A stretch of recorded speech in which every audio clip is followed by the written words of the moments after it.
Allora, oggi molti italiani stanno partendo per il lungo ponte e molti prenderanno il treno. Speriamo ovviamente che non ci siano ritardi perché purtroppo capita spesso questa cosa.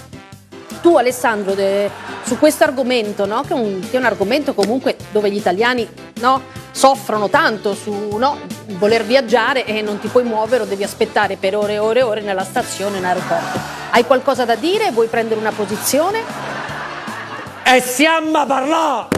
Parlam! Amici miei, i treni. Pensate che in Giappone una volta un treno è arrivato in ritardo di 1 minuto e si è aperta un'inchiesta. Qua la aprono se succede. Un'altra volta un treno è arrivato in anticipo di 1 minuto. Hanno chiesto scusa a quelli che l'aspettavano. Signori, una volta arrivati di corsa in stazione e chiesi ad un vecchietto che stava scendendo dal treno: scusate, ha portato tanto ritardo il treno? Rispose il vecchietto: e che ne so, io sono partito che ero un ragazzo. Allora io dico, ma non ci sono solo i ritardi a dare fastidio in treno. Ora tutti vedono i film sul computer. Pensate, uno che stava vedendo un film da 3 ore a volume alto si avvicinò un signore e disse: sentite, io non so come finisce il film, ma se non ti metti la cuffia finisce male. Ma perché conoscete il film? No, ma conosco a me. Quando ci sono i ritardi si fa un po' di conoscenza per perdere tempo.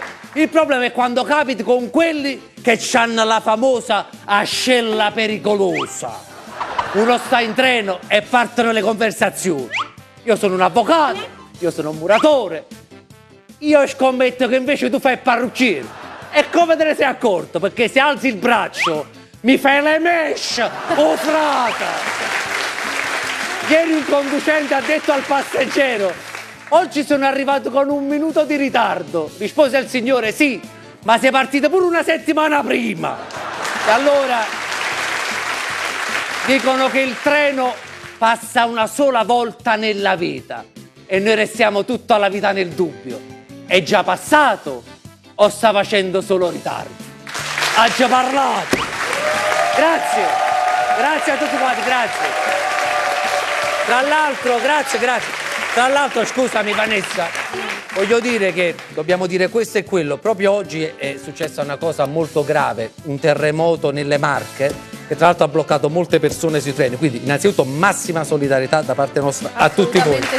Amici miei, un periodo incredibile la Sicilia, quello che sta succedendo. Dai, comunque adesso non ci pensiamo e cerchiamo di fare 2 risate, proviamoci. Va bene, va bene.